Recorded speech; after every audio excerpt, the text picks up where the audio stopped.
Guys, welcome to Picks Up for Tech. So here we are again guys. For today, meron tayo po refer ng isang Sapphire Pulse RX 56 XT DDR6 6GB yata to. Okay, ito yung Pulse na kulay red. So okay, complain na customer natin dito guys, no display. So tinry niya ng mag basic troubleshooting, so still no display pa rin. So it's about time na dinala niya na sa technician. Ito guys, i-check natin. Okay, samahan niyo ako. Try natin check to guys. Okay. Buksan natin of course. Voided. Hindi pa nabuvoid yung kanyang sticker, yung warranty sticker, no. Hindi ko alam kung tayo ang first blood nito. Tayo unang-unang bubukas. Try natin i-check muna. Tingnan natin mag-check sa yung resistance. 12 volts. Okay, good naman. Kilo ohms. Okay, good naman. Mega ohms. Yung kanyang external 12 volts dito na 8 pin. Okay, kilo ohms naman. So try natin i-check guys. Tingnan natin kung nag-i-initialize ba. Okay.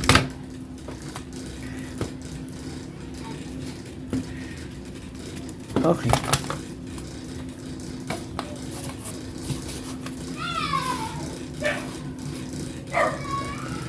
Power on. Okay, so hindi siya nag-initialize guys. Papakita ko sa inyo bakit hindi siya nag-initialize. So, yan yung ating power vents. Diyan nakakonek yung ating PCIe. Yan guys, so hindi nag-initialize, diba? Yung kanyang current lang ay, yung kanyang amperes ay 0.12, napakababa, sobrang baba. Ibig sabihin, hindi nagpa-power on. Ibig sabihin, hindi ito nagpa-power on. Meron ditong missing voltage guys. Okay, try natin i-open. So yan, malinis-linis na siya. So binras ko pa lang yan. Try tayo mag-check ng resistance guys. Okay, 12 volts. Okay, kilo ohms. Okay, kilo ohms din chinek natin kanina. Okay, mukhang nasa kilo ohms naman. Ito 12 volts to eh. Check natin ito, 12 volts yun. Okay, mega ohms. Okay, ito ay 1.8.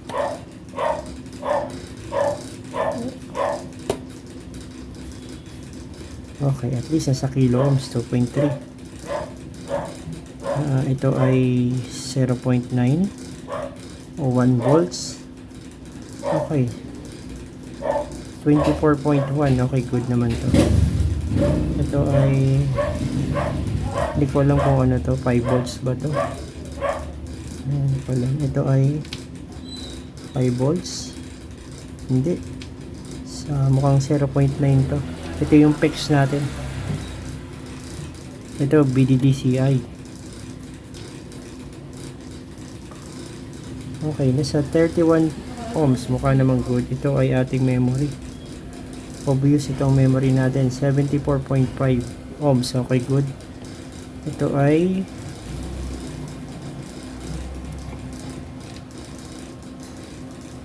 wow, okay, good. Tas okay. Okay. Hindi po ay meron tayong isa pa. 0.5 to eh. 0.75 yata to eh. Okay, good. 29 ohms. 5 volts to. Okay, kilo ohms. So, okay naman yung resistance niya, no? Try natin mag-voltage taking. Tingnan natin kung ano yung mga present na voltage dito.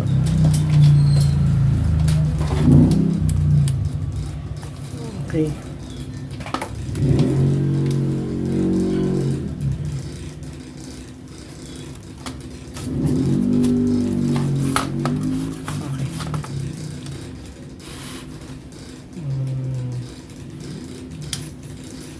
So, hindi Hindi nag-initialize pa rin. Naka-power on na yan. Ay, sorry. Okay. Yun. So, wala tayong 1.8. Wala tayong 1.8. Of course, wala tayong PEX display. Wala tayong BDDCI. Wala tayong PEX display. May 5 volts tayo dito. 5 volts. Wala rin tayong memory. Okay. So, ang present lang natin is 5 volts. 12 volts meron yan. Okay, may 12 volts tayo. Okay. Wala tayong 1.8. Wala tayong BDDCI. Wala tayong 0.9 memory. Of course, wala rin tayong power base. Okay. Okay. Ito yung 0.9 natin dito. Meron ba? So, wala eh. May 5 volts tayo rito. Of course, may 5 volts tayo sa harap eh. Okay. Magpo-physical checking lang ako ah. Check natin sa microscope. Patayin lang natin. Okay. First, kailangan natin mag-isolate, no? Magpo-focus tayo dito sa 1.8 natin. Ito. Kasi, based sa check natin kanina guys, dun sa mga required voltage natin, wala tayong 1.8, diba? So, first, dito tayo magpo-focus muna. Okay? Ang product code niya ay AREC 355 tapos U4515. Okay. First, guys, try natin check kung meron pa tayong mga voltage na required dito sa regulator na to. Yan, isa siyang IC controller na integrated na MOSFET at driver na yan, guys. Okay. Isa yan, back controller. Okay, kailangan natin ng multimeter. Check nyo na lang, guys. Nakikita nyo ba? Yan, yan, dito natin check. Yan, dito natin urong. First, kailangan natin check kung meron tayong voltage in na 12 volts. Based na sa data sheet niya, no? Meron ba? Okay, meron tayong 12 volts. Tapos, second BCC sa pin number 3. 1, 2, and 3.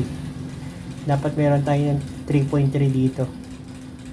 Yan, 3.3. Pin number 3, tama ba? Okay. Pin number 3 niya ay BCC. Okay, meron tayong 3.3. Second, yung ating enable, of course. Enable sa pin number 15 and 16. 15 and 16. 15 and 16, tama ba? 15, 16. Enable 1, enable 2. Hindi ko alam kung alin dyan enable 1, enable 2 kasi parang dual to eh.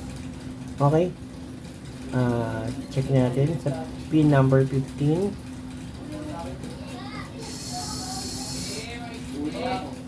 Ay, wala tayong voltage dito, guys.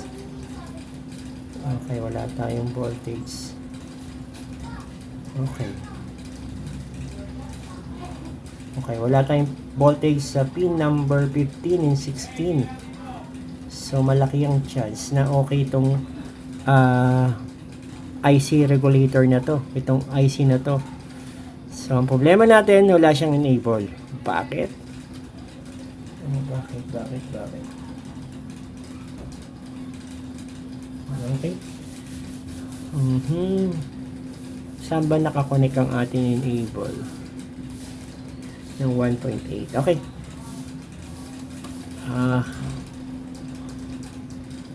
Try natin guys.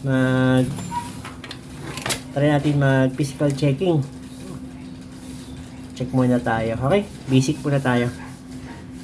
Dito tayo sa IR3517. May nakita kagad ako. So, mapapansin nyo rito, parang may focus natin. Tanyo? Parang mayroong natanggal ditong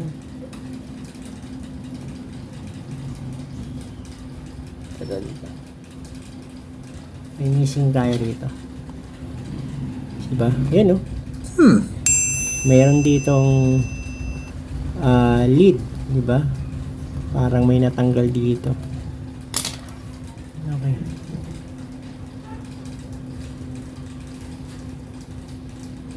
Meron pa ba? Bakit natanggal? Ayun, no?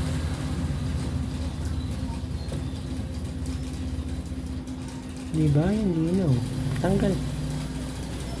Okay.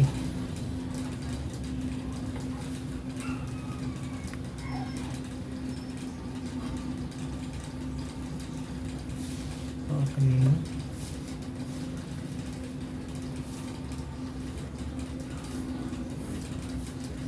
Ano to?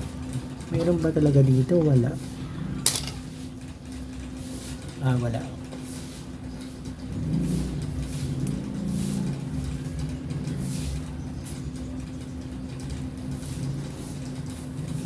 Okay.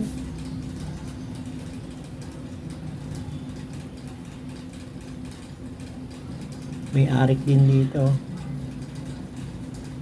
Siguro ito yung 0.75 BDDCI.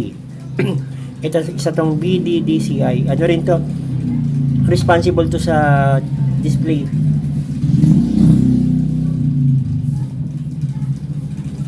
Ito yung likod ng ating GPU chip.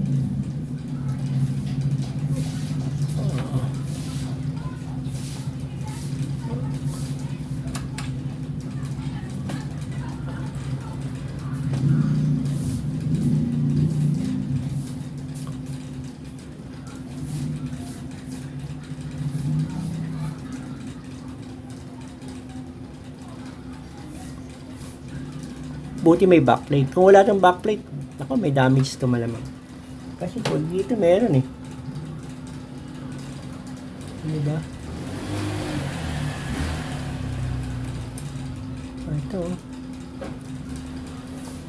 Ito. May nawawala rito. Okay, sa likod tayo. Hanapin natin yung connection nun. Yung nagpo-provide ng enable sa 1.8. Ayan, yung kanyang mga MOSFET. Eto, madalas magkakatabi yan. Isa yung Q1000. Ito, Q1001, Q1000. Ito yung Q1000, Q10021. Sila ang nagpo-provide ng enable ng ating 1.8. Yan, tatlong yan. Magkakadikit yan. Ay, ang tawag yan, enable gate. Yan. Nakakonect yan sa ating IC controller. IC controller ng ating nakakonect yan sa IC controller ng ating power piece. Dito, to. Yan. Nakakonect yan dito. Sa IR 3517. Ayan. Mapapansin nyo dito may missing tayo, di ba? Ito. Yan, may nawawala tayo. So, wala na nga tayong enable. May problema pa tayo doon. Ano kayo nangyari doon? Nabasa. Ito mukhang madumi, oh. Hindi siya eh. Di ba? Okay. Yan ay connected dito sa ating 1.8. Dito sa tinet-check natin kaninang enable. Yan, dalawang yan. Yan dito. Okay. Connected yan. Itong enable na to. Connected yan. Saan yun? Dito. Yan sa tatlong yan. Sa Q1000 yan. Yan lagi ang pinupuntahan ko. Pag mga Sapphire, Netro, ganun. RX 570, 580, yan, 570, 100 XT, ganun. Hanapin nyo lagi ito pag wala kayong enable sa inyong 1.8. Yan. Q1000, yan. Tingnan mo, obvious naman, no? Mukhang meron tayo ditong corroded, di ba? Corroded siya. Ayan. Okay. Try natin guys, ano. Try natin linisan. Linisan natin to. O, papalitan ko na to. Tignan natin. At alamin natin to. Alamin natin to yung nawawala dito. Okay? For a lesson lang ha, sa mga baguhan ha. Yung chinek natin AREC, ito yan, yung NB685A GQ. Yan yun. Okay. Yung kaninang chinek nating mga paa niya, ito naman yun. Kikita nyo ba? Yan. So, yan yun. So, chinek natin kanina, itong pin number 15, enable 2 at enable 16. So, makikita nyo, wala tayong present na voltage dito, di ba? So, sa pin number 1, meron tayong 12 volts. Ito yung voltage in. Tapos, pin number 3 should be, meron naman, tama. Meron tayo rito 3.3, di ba? So, ang missing natin is yung enable, which is doon nanggagaling sa Q1000, Q1001, Q1002. Okay, aayusin natin yun. Tapos, meron tayo isang missing na resistor, no? Punta tayo sa ano natin. Punta tayo sa board view. Sa board view natin ay ito yung 1.8 natin eh. Kaso hindi ito mismo yung actual na identical na kanyang board view eh. Ito yung 1.8, di ba? Ito yun. Pero iba yung kanyang IC controller, iba yung chip niya. Okay? Pero hindi tayo dyan pupunta kasi alam na natin yan kung ano yan, yung ARIC 355 na yan. Dito tayo pupunta sa likod. Saan siya? Yung IC controller ng ating yung i3517. Ito. Yan. So, yung nawawala natin kanina, kung based dito sa ating dito banda, 'di ba? Dito yan. Ito yan. Yan, ito. Ito yan. Ito yung IC na yan. Yan. So, ito yung nawawala sa atin. Ito, yung may pula. Isa siyang 10K resistor. Connected siya sa BDD-GF na 3 bus SOC. Yan yun. Okay. So, kailangan natin palitan yun ng 10 kilo ohms. 10 kilo ohms na resistor sa pin number 20. Tapos, how about naman doon sa Q100, ito yun. Diba? Q100, yan. Tapos Q1001, Q10021, yan. Sila ay connected sa enable ng ating, mapapansin nyo, ito, enable, oh. Yan. Sa pin number, si Q100, lagi kong tinatandaan yan. Connected yan sa, yung 3.3 niya, ay yung pin number 3 niya ay connected sa ating enable ng 1.8. Dito yung connected. Yan. Pag yan nagkaroon na, yan, tumagos na rito, magkakaroon na dito tayo ng 1.8 na enable. Okay. Yan. Tapos, mapapansin nyo, connected din siya. Yung ating 1.8 enable ay connected. Pag tinagos ko rito, mapupunta siya rito. Ibig sabihin, sa pin number 38 ng IR357 ay isa siyang 3.3 bus. Okay, so napakalaking pala ng ano nito. Tapos reference din siya. Yung 1.8 na yan ay reference din ng U512. O hindi pala reference, sorry. Isa pala siyang voltage in na nito, voltage in siya nito, diba? Yan, tatlong yan, eto yan, tatlong kolokoy na yan, Tito Bikin Joey ang tawag ko dyan. Yan. Ang layo, no? Nandito, pero nandito yung chip. Sa kabila lang, kabilang side lang. Ayan. Tapos, andito. Iba-iba kasi yung design niya based dun sa ating engineer na magpo-production ito. Okay?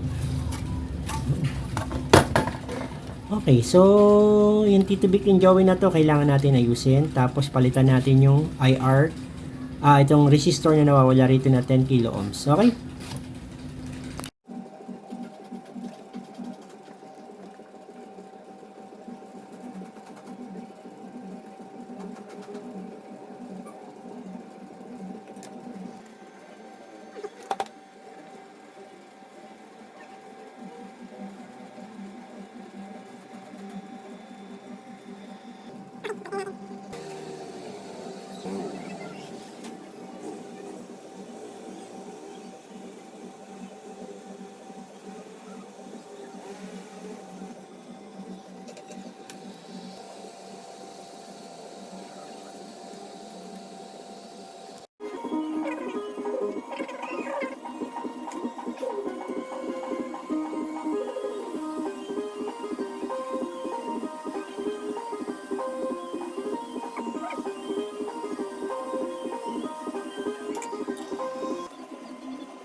Itong isa, ito mapapansin nyo, parang medyo may problema tayo dito, no?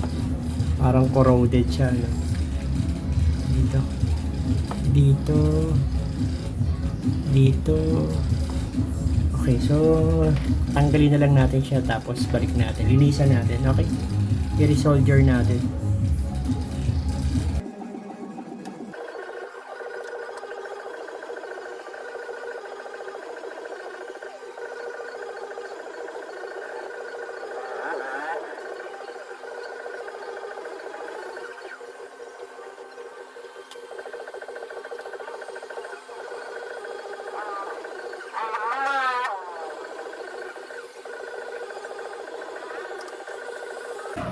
Okay. So, kompleto na yung voltage. Gusto nyo ba makita yung enable nito? Yung 1.8. So, pakita ko sa inyo. So, kanina, no, yung pin number 15 at 16, wala tayong voltage. Enable yan, dalawa. Enable 2 and enable 1. Voltage in, meron tayo 12 volts. Sa BCC, meron tayong 3.3. So, wala tayong enable. Check natin. Kanina wala yan. Yan yung revive natin. Yan yung pinalabas natin. Kaya nagkaroon lahat ng voltage. Power on.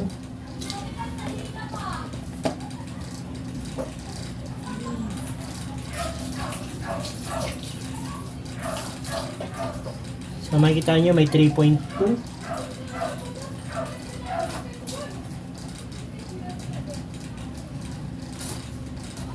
Okay.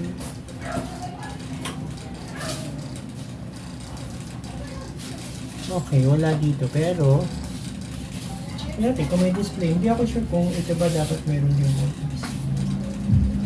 Wala. Pero ito isa. Okay, may 3.2. Okay, at least meron tayong enable, no? Sa pin number 15. Try natin siyang i-check. Assemblein lang natin. Tingnan natin kung magdi-display na. O, try muna natin i-check kung magbuboot siya. Okay? Guys, finally. So, try natin i-check. So, all record voltage na i-present na. Hoping na sana mag-display na siya, no? Try natin i-test. Power on natin. Magdi-display na ba to? Kailangan pa natin mag-check. Ayun, guys. Nag-display na siya. Diba? So, wala pang Windows yan. Tinry lang natin kung magbuboot siya. Okay? Yung heatsink lang kinabit natin. So, tinanggal ko muna rito para hindi masyadong maraming i-screw. Okay. try natin siyang i-assemble guys. First, ilinisan muna natin yon. Okay? Then, papalitan natin ng thermal paste. Medyo madumi na siya. Kita nyo naman, no? Linisan muna natin siya. Okay? Ayan guys. Wala pang Windows. Okay, benchmarking tayo. Benchmarking tayo yan. So, hintayin natin yung result. Tignan natin kung matatapos yung test. Okay?